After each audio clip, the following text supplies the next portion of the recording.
Aquest és el vestíbul que a partir de divendres serà l'accés principal a l'Hospital de Sant Joan de Déu. L'hospital estrenarà al llarg d'aquest mes més d'11.000 metres quadrats. A més del nou vestíbul que inclourà el taulell d'admissions i un servei d'informació, aquest divendres també entraran en funcionament dues noves plantes d'hospitalització, amb 38 llits cadascuna. El trasllat s'anirà fent progressivament durant tot el dia. El malalt que ingressi programat aquest divendres al matí ja ingressarà directament a les noves unitats d'hospitalització. Durant tot el dia s'aniran traslladant els malalts ingressats, menys els que aquell dia estiguin a les unitats de l'altre edifici que són donats d'alta. Evidentment aquests no els mourem, no?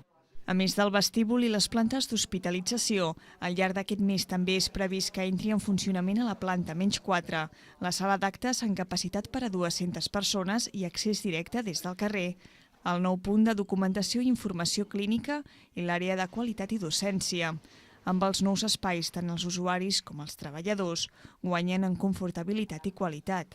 Tindrem habitacions molt més grans, tindrem uns quartos de banys molt més grans, que per l'atenció al pacient això serà una millora molt important. I els equips en si, evidentment, tenir mobiliari nou dintre de les unitats també és important. Tot el que són els sillons del pacient, tot el que són els banys assistits, les grues, tot el que és la sala de cures, i llavors tot el que fa referència a tots els serveis de suport, tot el que són els magatzems, tot el que és la part de logística, la farmàcia, que s'implementa el sistema de doble calaix, els carros nous de tot el que és la cuina, tota la roba. Clar, millorem en tots aquests aspectes, sobretot per tot el que és la divisió d'infermeria, hi ha guanys importants. L'espai que ha quedat alliberat a l'antic edifici de Sant Joan de Déu servirà per acollir serveis que ara es troben al centre hospitalari. És previst que el projecte d'ampliació de l'hospital acabi a finals de 2014.